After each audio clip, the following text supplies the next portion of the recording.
بسم الله الحمد لله والصلاة والسلام على رسول الله. السلام عليكم ورحمة الله وبركاته. dhammaan dadka Soomaaliyeed meel kastoo ay joogaan waxaan leeyahay walaalayaal waa idin salaamay. maanta waxaan soo istaagay halkan hortiina ah inaan dalka iyo xaaladiisa aan idin la socodsiiyo. walaalayaal Soomaaliya qofna kuma seegana taariikhdeedii dhaweyd iyo wadadii aan soo marnay ee duruufaha kala duwan marba heer leh ahaa. dalkani dagaal sokeeye lagu kala miirmay lagu kala baxay oo soo maray dawlad ku meel gaar oo soo maray dawlad ku meel gaarnimadii ka baxday oo soo maray dagaal kala duwan oo noocyo ah oo soo maray shabaaba ugu dambeeyay ayaa dalka maanta jooga 15 sano ayay dalka joogaan. dadka Soomaaliyeed 15 sano jacaylkood iyo rabitaan dadka Soomaaliyeed ay rabaan kuma ayaan joogin. cabsi gelin tahdiid ceebayn يعني dadka karaama dilid ay ku joogeen boob dhac ay dhacaan ay ku joogeen. maanta ummadda Soomaaliyeed meel kastoo ay joogto waxay u istaagtay inay karaamadeeda iyo sharafteeda iyo cizigeeda soo ceshato, inay diinteeda xafidato iyo caqiidadeeda suuban ay ilaashato ayay u istaagtay. dadka Soomaaliyeed dhiigooda ay bixiyaan maadaama dhiigu iyo noloshu wax qiimo badan ay yihiin. shabaabna meeshaas inay dadka ka xanuujiyaan oo dadka boqol u dilaan abriya waxba galabsan suuqa joog xamaalanaya safraya jidka maraya waayo waxa ay dilayaan dhiiranaan kuma dhama inay ka hor yimaadaan ciidamada qalabka sida iyo shacabka Soomaaliyeed ee deegaanada degan ee kacay inta soo daba mariyayaan ayay jidka miina geli masaakiin safraysa baabuurkooda ku qarxo raashinka dadka loo wada xagga ku gub maxaan ku raacay ceelasha maxaan ku raacay dumi oo siib meel kasta oo laga eriyay ceelka biyaha ku yeelay ayay mabada ka siisteen. saakiin ciidamada qalabka sida waxay joogaan magaalada Aadan Yabaal oo la og yahay taariikhdeeda iyo waxay ahayd iyo dadka Soomaaliyeed inta loogu yeero meeshaas lagu duleey jiray waa ka guureen waa ka huleelaan kuma ayan dagaalamin حتى ceelashii biyaha ku yeelay ay mambadi ka siibteen. dadkiina inta afduubteen ay ka xayeenayeen awoodiya ayagoo gaashaan ka dhiganay dadka oo leh dadka hadduu idinku dhex jiro lidama weerari karo lidama duqay karo lidama waxayn karo ayagoo leh. nimanku waa nimankaas awal waa ogeyn iyo Sooman teedaan dhulkii aan ogeyn ceelasha waxay ku sameeyeen waa ogeyn. baabuurta shacabku jidka marayso safarka oo adeeganayso tuulooyinka magaalooyinka oo adeeganayso raashinka sidiis u saaran inay gubeen waad ogeydeen. maantana Aadan Yabaal ayay ka siibteen labadii ceelo ku tiilay bambooyinkii biyaha shacabkiina inta afduubeen ay ka haysteen. maalin walbana sidaasay yeeli doonaan meelaha kale oo laga sii eriyay kuwii hore laga soo eriyayna sidaasay yeelaan oo aan misaal soo qaato gobolka Hiiraan kuwaanina siday yeeli doonaan meel kastoo ay ka cararaan sidaasay yeelayaan. qiimaha aan bixinaynay ka mid tahay nama niyad jibinayso nama cajis gelinayso. ciidanka xoogga dalka Soomaaliyeed tagay way arkeen ceelashii way u dalbeen bambooyinkii waa loo sii wadaa waa la gelinaya ceelasha dibaa loo kicinaya. qabaa'ilaa isdiriray ciidamada amniga waa kala celiyeen ceelalaha la gubay ceelashii dib u heshiisiin gobol waa waxeen waa hawsha dawladdu ay ku jirto. waxaan rabaa halkan inaan ka bogaadiyo uga mahad celiyo dawladda Hirshabeelle iyo dawlad goboleedka Hirshabeelle iyo dawlad goboleedka Galmudug oo madaxdooda iyo mas'uuliyiintooda runtii u istaagay frontiga taagan oo ka soo laaban meena qarxaysa iyo xagga tigir aan hayna horay taagan meelaha ugu horeeya frontiga ugu horeeya maalin walba taagan daba taagan muxuu ahaa ciidanka. sidoo kale waxaan ammaan iyo bogaadin u jeedinayaa koonfur galbeed dawlad goboleedka koonfur galbeed iyo dawlad goboleedka Jubbaland oo diyaar garow aan caadi ahayn sameeyeen dadkoodana abaabulay ciidamadoodana abaabulay kaashanayana muxuu ahaa ciidanka xoogga dalka Soomaaliyeed. oo meelaha qaarkood roobaba ka da'ay dhulku waa dhul carro madow ah oo dhiiqa aan la mari karin waa caqabado oo ciidamada ay horumarkii ay sameyn lahayn ay ka sameyn waayeen way jiraan. laakiin labadaas dawlad goboleedna waa meelana waa ka raacdeen shabaabkii inta kalena waa u diyaar gareysay waa ku soo socdaan. usbuucyada soo socda ilaa idinkiis ayadana warar aad iyo aad u fiican ayaa dadka Soomaaliyeed idinka soo gaari doono labadaas dowlad goboleed. labadan dowlad goboleedna waa gabagabo, waxa ku haraahay waa wax yar. galmudugna wax yar ka dhiman, hirshabeellena tuulooyin ka dhiman. degmo hirshabeelle ka tirsan ee saaka ciidanka xoogga dalka Soomaaliya aanu gaarin ruunurgooda ka jirto, ayadana waa saacado ilaahay idinkiis waa la gaaraya. dowlad goboleedka galmudug degmooyina weli maqan, waa lagu sii socdaa ayagana. waxaan rabaa marka dadka Soomaaliyeed inuu sheego nimankaasi waa naga gudbeen, waa tageen, inaan taxadar badan muujinano. laba waxyaabood oo maanta dadka Soomaaliyeed ka codsanay waxay tahay, midna in ay adkaystaan muddada gaaban, xanuunka gaaban, qarxay xagga dhigaan, xaggay muxuu ahay jidkay miina u galeen, baabuur qarxay meel hebel joojiyeen. waxa waaye ruux baxoodii waaye inay dul qaataan u adkaystaan. nimankan waa dhammaadeen, waa magaciisi. midda labaad, dadka Soomaaliyeed waxaan rabaa taxadar inuu sheego. dadka Soomaaliyeed shabaabku waa Soomaali, shabaab kalkaalku waa Soomaali, waana dad la garanayo, sifooyin gaarana leh. laakiin waxaan dareemayaa ama suurtagal ah meel qaarkood ka jiri karo dadka qaarkii ogaan la-aan inay shabaab ugu shaqeeyaan. ogaan la-aan ayagoo shabaabka necab ama dadkooda uu dilay ama ayaga uu muxuu khatar ku yahay oo cararaya, haddana inay ogaan la-aan waxyaabo shabaabka taageeraya ay ugu shaqeeyaan. dad sharaf loo karaamo leh, sawiradooda iyo hadaladooda inta soo qaataan inay websaydyadooda soo geliyaan ayagoo ku faanayo. dadka Soomaaliyeed oo walaalayaal, ogaan la-aan yaana shabaab ugu adeegin. haddaan nahay siyaasiyiin, haddaan nahay ganacsato, haddaan nahay shacbi caadi ah. waan ogahay dad Soomaaliyeed oo tiro badan oo shabaab jecel ama raalli ka cami jiro, laakiin anagoon ogeyn oo wax kale ka hadleen, wax kale ka jawaabeyn, qof walaaloo kale oo Soomaali oon ku xanaaqsanahay u jawaabeyn, ka waxaynayn, yaanan shabaab u adeegin. kelmad kasta oo dadka Soomaaliyeed qaybinaysa, kelmad kasta oo qaybo dadka ka mida qaybinaysa,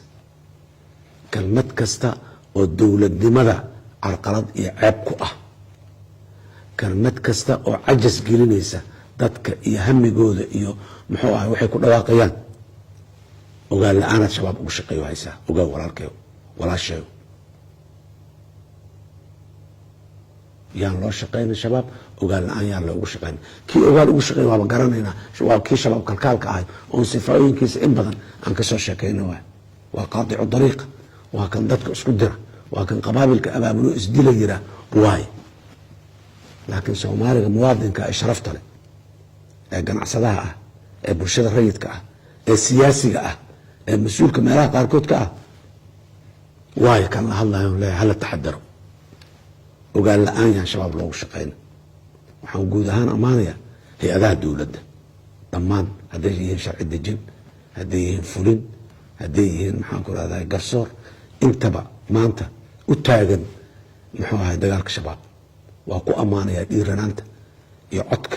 ay banaanka ula taagan yihiin. laakiin walaalayaal, Soomaaliya xaalad caadi ah kuma jirto.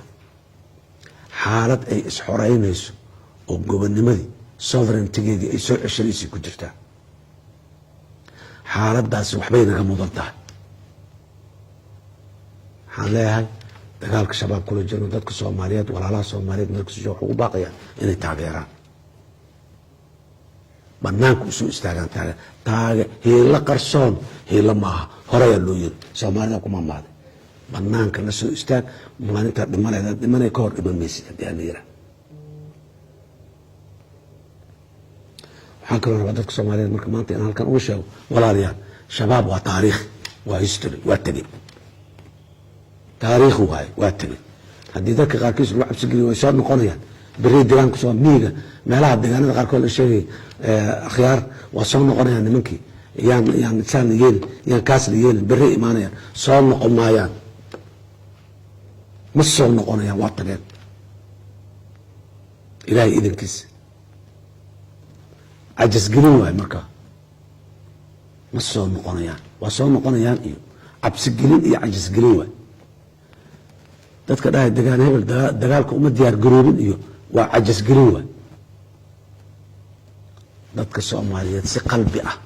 oo niyad ah ayay dagaalka ugu istaageen dadkayna qalbigooda iyo niyaddooda aan toosino aan sii qurxino shabaab waysan maanta marka dadka Soomaaliyeed mas-uuliyiinta hadday tahay xukuumad hadday tahay baarlamaan hadday tahay maxaan ku raadayay qaybaha kala duwan dawladda hadday tahay bulshada rayidka qaybaheeda kala duwan ayadana dhammaan waxaan leeyahay maanta aan laba waxyaabood ka fikirno oo isku meel ku soo dhamaanaya midda koowaad aan ka fikirno shabaab waa dhammaaday waa tagay waa taariikh dalkan saan yeelayna shabaab ka bacdi maxaan samaynaynaa shabaab dabadii maxaan samaynaynaa dib u heshiisiin maamul dhisid sharci dejin hagaajin horumarin maxaan ku ihahdaa stabilizationka ama deganaanshihii deegaanada shabaab ka tegay maalin dhaweedna waa ka hadlay deegaanada shabaab uu ka tegay deegaana tegay iskuul ma leh bar caafimaad ma leh ceel biyaa ma leh dugsi qur-aanka xataa ma leh si qaloocan caqiida qaloocan dadka baraysa inta la yihahda dugsiyada dhan xataa dadka laga xiray iska daa wax kale intaasoo dhammaa inaan soo kabna ma sugayo meel kasta oo qoysas Soomaaliyeed ay ku nool yihiin iskuul inuu helaan caruurtooda wax bartaan dugsi qur-aankooda inuu shaqeeyo oo macalinkooda iyo nidaamkooda la hagaajiyo bar caafimaad ugu yaraan caruurta laga tallaalo yaryarka ah oo maxaan ku ihahdaa gabdhuhu ay meel ay ku umulaan ay helaan oo aan baabuur jid rafal lagu soo qaadin gabar foolanaysa dowladda mas-uuliyadda saaran oo shabaab dabadeed inaan ka fikirna ay tahay taas waa dadka Soomaaliyeed waxaan ka codsanayaa had diyaar garoobaano sida shabaab ugu kacnay oo ugu diyaar garownay shabaab kadib sida u dhisanayn dalkan aan u diyaar garownay shabaab waa tagay waxaan sugi waxay tahay dalkeen dadkeenni iyo deegaanadeennii oo 15 sano oo duleynayay oo wax walba u diiday oo wax walba ka soomiyay inay waxay waayeen xaquuqda ay muwaadinimay lahaayeen inay helaan waaye midda dab taas aan ku mashquulno aan ka fikirno diyaar garowga la sheegaya taas aan u galno hadda dad walba Soomaaliyeed inta isku tagaan deegaankoodii tuuladoodii sidii ay ceel ugu qodi lahaayeen ama muxuu ahay iskuul ugu samayn lahaayeen ama bar caafimaad ugu ka shaqeeyaan dawladuna karaankeeda wixii ah waa la imaanaysaa waana la taagantahay ka gaabinayno muxuu ahay ilaahay idinkiisa laakiin waxaan dadka Soomaaliyeed fikirkooda gudaan u baahanaa waa midaas qodobka labaad waxa waaye dalkeena deyn fara badan ayaa lagu lahaa muddo 10 sano aan aad ula soo tacaalaynay deynkaasi inaan gudno sidii aan ku meel gaarnimada uga baxnayba deynka sidii aan isaga looga cafin lahaa gudid ma ahaanayna looga cafin lahaa ayaan geed dheer iyo geed gaaban u taagno tarimkii hore aniga madaxweynaha ay ka soo bilaabo tarimkii iga dambeeyo madaxweyne farmaajo joogo ku xiji hadda kan aniga aan soo noqday intaan joogo hadda ku sii xiji intaasoo dhan dagaallo isdaba joog ah ayaa waxaa laga sameynayay sidii deynta dalka iyo ummaddan looga cafi lahay deynka ma aha kaliya caqabado albaabo badana naga xiran oo aan maxaan ku ihahdaay horumarinta iyo dib u dhiska dalkan aan u kaashanayn deynka marka in aan laga cafiyahay waxay ahayd arrin aad iyo aad u badan deyn cafintiina way soo dhammaatay bilaa noo haray waxaan rajaynaynaa dadaalka aan wadno iyo inta yartaa noo dhiman oo qawaaniinta qaarkeed oo baarlamaanka taalo in la gudbiyo baarlamaanka uu gudbiyo la rabo ay ka mid yihiin waan rajaynayna baarlamaankeena maalmaha iyo isbuucyada soo socdo inuu ku mashquulo anuu gudbin doono yaa nooga dhiman kadib marka sida aan hadda u lahaa shabaab mugaan deegaanada iyo dalka ka bixino dabadeed maxaan samaynaa oo aan uga hadlayo waxaan samaynay deyn cafinta dabadeed maxaan samaynaana waa su-aal kaloo taagan 5 bilyan oo dollar ayay ahayd deynka aan cafiskiisa raadinayn oo inta badan hadda nalaga cafiyey inta dhimanna bilahaas aan sheegaya gudahood nalaga wada cafin doono Soomaaliya wixii hadda ka horreeya awood uma lahayn inay inta lacag soo deynsato warshad ku dhisato warshadeedaas hadhow badeecada muga iibsato deynka iska guddo awood uma lahayn Soomaaliya fursadii awood uma lahayn deyn inta soo qaadato dekad inta ku dhisato dekadaas lacagteeda qaarna ay isticmaasho qaarna ay isaga bixiso muxuu ahay deynkii fursaddaas maanta ma furmayso waxaan rabaa marka dadka Soomaaliyeed walaalaha meel kastoo ay joogaan iyo hay-adahooda xukuumaddu ay ugu horeyso already shaqadaana haysa hadda oon aad iyo aad ugu ammaanayo shaqada deen cadfinta meesha ay iyo doorka ay xukuumaddu ka qaadanayso iyo doorka baarlamaanka nafsadiisa uu ka qaatay inta dhamana aan rajaynayno inuu si buuxda oo deganaanshaha uga qaadan doono walaalayaal waa waajib wadani qof kastoo muwaadina mas-uuliyadda saaran tahay midka shaqadaasi iskalena si gaaray u saaran tahay waxaan rajaynayaa baarlamaanka federaalka soomaaliya shuruucdaasi inay dhaqsi ka soo dhammaadaan si waqtigu noogu soo degdego waqti badan ma haysano marka waxa aan laga fikri aan ulahay maxay tahay 5 bilyan aan la tacaalayna 10 sano ka badan in laga cafiyo deynaan qaadan doonaa ilaa dalka inaan dhisnaan u baahana awoodeena dhaqaale degdeg uguma dhisan karno adduunyada dhammaan ku macaamisha deynta hay-adaha laga kala qaato oo muxuu ah waxaan lagu qabsaday la iska gudo 5 bilyan ka qeybin boqolaal bilyan oo doolaraan helaynaa oo deyn ah intaan soo qaadana maan iska cunaynaa mishaaraad maan u kala qaadanaynaa daaradda dheer maan ku dhisanaynaa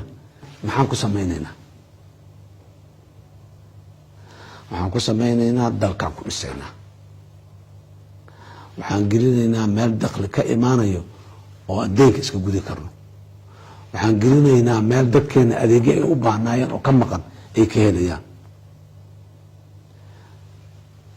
dowlad goboleedyada dalka oo dhan inay isbitaallo waaweyn oo referal hospitals ay helaan jaamacado dowladeed oo aad iyo aad u camiran oo dadku lacag la-aan ku dhigtaan inay helaan waxbarasho waafi ah oo macalinkeeda iyo shaqaalaheedu ay qanacsan yihiin inay helaan waxaasoo dhan waxaa u asala dhaqaale deynka aan qaadanayno kow muhiimadda waxaan ku saynaynaa dib usoo kabashada dhaqaalaha inaan dib ugu soo celino si aan tacliintii iyo caafimaadkii iyo adeegyadii cashuur dowladeed oo ku filan aan u helno dadka soomaaliyeedna nolol fiican ay u helaan hay-adaha dowladda iyo hay-adaha bulshada rayidka iyo deegaanada dhammaan waxaan rabaa inay haystaan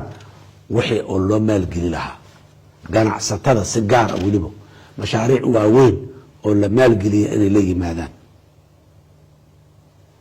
dowlad goboleedyada iyo deegaanada sidoo kale marka waa arin ayadana inaan ka sii fikirno oon u diyaar garowno u baahan way soo socotaa waana soo dhowdahay weliba waxaan rabaa hadalkayga inaan kusoo guraado soomaaliya ilaahay idankiisa waa gaari karnaa soomaaliya barwaaqo ah ilaahay wuuna siiyey wixii aan ku barwaaqoobi lahayn oo dhan ilaahay wuuna siiyey hadday tahay bar hadday tahay beer hadday tahay bad hadday tahay barwaaqo iyo macaalin dhulka hoostiisa ku jirta caqligii deganaanshihii heshiiskii iskaashigii aan ku gaari lahayna nalaga rabaa walaalayaa 32 sano muddo dheer waay 32 sanaan kusoo jirnay buuq iyo qaylo iyo looma dhama iyo waa diidnay iyo waa yeelnay nooma noqoto dadka soomaaliyeedoo walaalayaal nooma noqoto looma dhama iyo waa diidnay iyo nooma noqoto horey aan u socono maanta waxaad weysa beriyaad helaysaa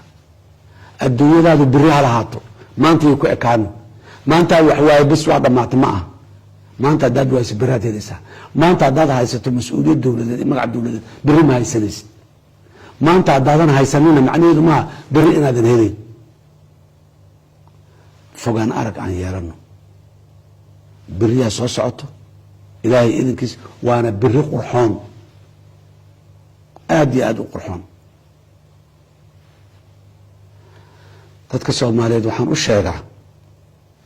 2 arrimood kale walaalayaal wax kasta oon shaqa oon dalka ka hayno sidii aan u suubi jirnay intaan fiirino qiimayno si ka duwan aan u suubino haddii sidii aan u suubi jirno u samayno wixii aan heli jirnaan helaynaa wixii aan heli jirnaan ma anfacayso 32 sano ka bacdi waa waxaan meesha u joogno wardadow dulqaad war maanta waxaad rabtaa haddaad weyda adduunyada inay dhammaatay maaha beriyaad helay beri fiicana soo socoto ilaahay idankiisa aan isbedel keenno isbedelku waa xanuun badan yahay waa qiimi badan yahay laakiin waa inaan hurnaa haddii kale meeshaanan joogaynaa waa qabaan leenahay kulligeed qof qabaan u leenahay laakiin qaran ahaan aan qab u yeelano qaran ahaan aan qab u yeelano adduunyada aan la tartamo tartanka dhexdeena oo degmo la tartamo qabiil la tartamo intaan joojino dunida aan la tartano waa nalaga tagay nalagamana tegi karo sababna looga tagaa ma jirto taasi waa midaas waxaa kaloo dadka Soomaaliya u sheegay fogaan arag inaan yeelano Soomaaliya 1960kii ayay xorriyad qaadatay dowlad noqotay 62 sano ka soo wareegtay waxaan u baahnaa markaan dowladnimada sidaan ugu fikiri jirnay si ka duwan inaan ugu fikirno walaalayaal 2060 haddii la gaaro ilaahay idinkiis waa la gaarayaa Soomaaliya 100 sano ayay xor tahay dowlad tahay maanta dadkeena jooga mas-uuliyadana saaran oo aanan ka gagaba karin waxay tahay inaan ka fikirno